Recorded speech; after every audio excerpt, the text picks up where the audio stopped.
extent can change your life. Why we should only be interested in gaining more money? This is wrong. Aqil is the one that prefers to have more access to wisdom than having more money in his bank account. رضي بدون من الدنيا مع الحكمة ولم يرضى بدون من الحكمة مع الدنيا. So if you don't have car and you have wisdom, you should not feel sad. If you have car but someone else has wisdom, you should feel sad. You should feel deprived. You should feel that you are poor. Because the real poverty is to lack wisdom and understanding. فَلِذَلِكَ رَبِحَتْ تِجَارَتُهُمْ. This is why in their trade in dunya, they have made profit. Because you know that all of us, in a sense, we are tradesmen and women. We are selling our life. We are selling our talents, our time, our energy. Indeed, sometimes we sell ourselves. خَسَرُوا أَنفُسَهُمْ. So we totally lose everything. At first, those who gamble, first they give their cash. Then they give the bank account. Then they sell their car and the house. And finally they may become a slave. Say, okay, I work for you, I become your slave. You are my master. So in dunya we have this trade, this business. Those who are aqil, they know that the only thing that they should gain instead of what they sell is wisdom, understanding, which leads to knowing Allah subhanahu wa ta'ala, which leads to getting closer to Allah. Therefore they are successful. Other people, they think by gaining more money, big houses and good cars, they are gaining. So they lose. Because when the lights are on, when darkness is over, you realize that these are just toys. Imagine if you have sold everything to purchase a pseudo house, a pseudo car, just some toys. This dunya is all la'ibun wa lahwun. Don't take it seriously. These are all the toys. The real things are those things that remain for akhirah. So is it better to buy a house in akhirah or to buy a house which is a toy in dunya? Which one is better? Of course, it's better to buy the house for akhirah. But who can understand this? Aqil, the one who is aqil, the one who thinks, the one who understands. Then Imam says, Ya Hisham, إن الأقلاء تركوا فضول الدنيا فكيف الذنوب. When such understanding people are not even wasting their time on gaining worldly, achievements and possessions and wealth, then for sure they don't commit any sin. Even those things which are not haram, which are permitted, they don't have interest. They don't have interest in money, although it is not haram.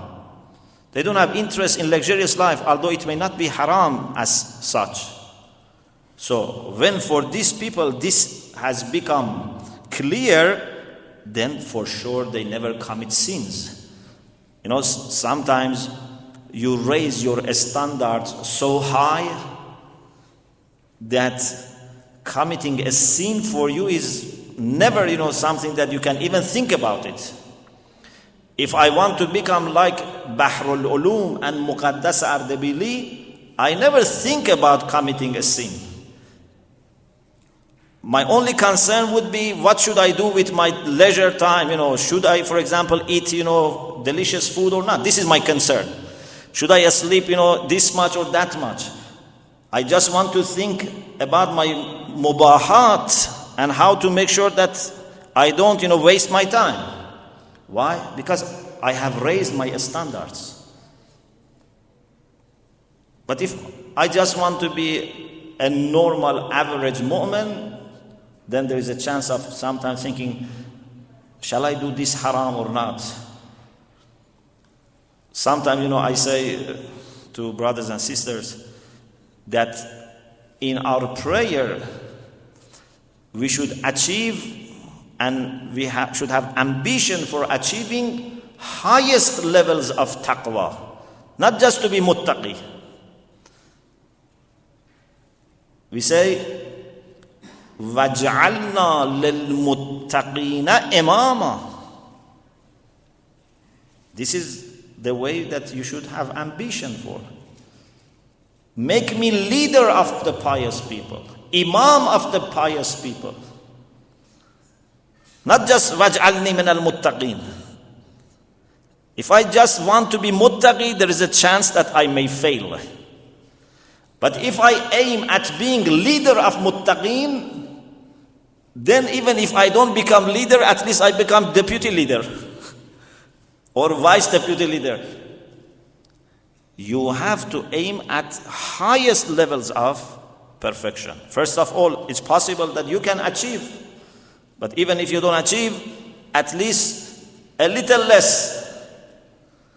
But if you just want to be pleased with the bottom line and you a little bit fail, you lose everything. It's like those who, for example, want to pass exam and they just want to gain the mark which is enough for passing exam. For example, 10 out of 20.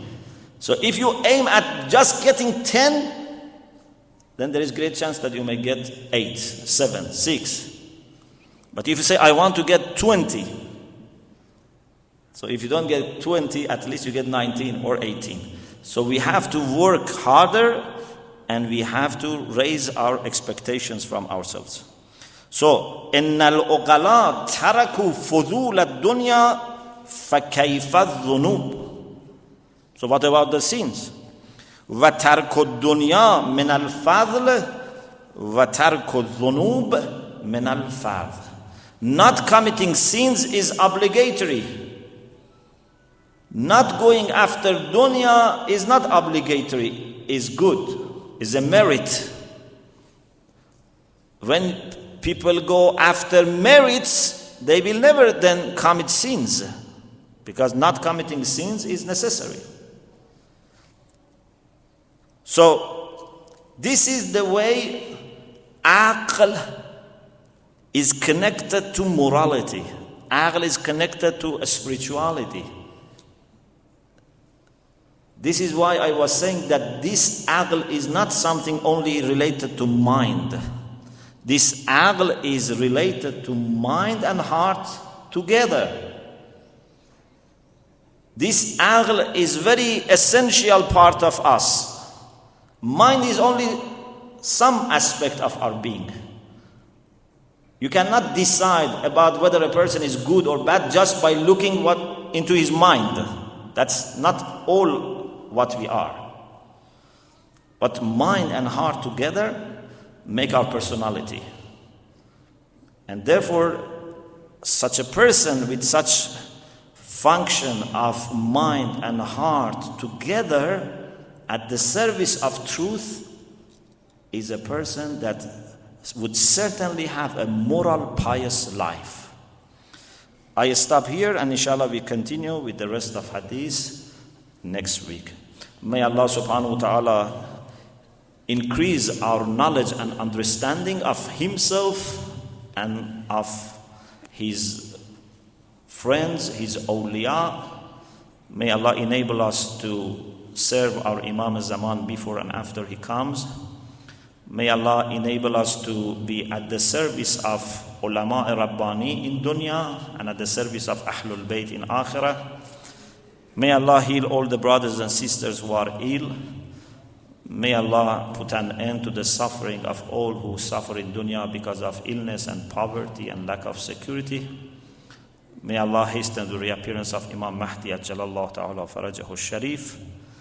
And may Allah forgive all the people who have passed away from mu'mineen and mu'minat, those who belong to the brothers and sisters here, those who have rights upon us, our great ulama and maraja and martyrs. And may inshallah the last moment of our life be the best moment of our life.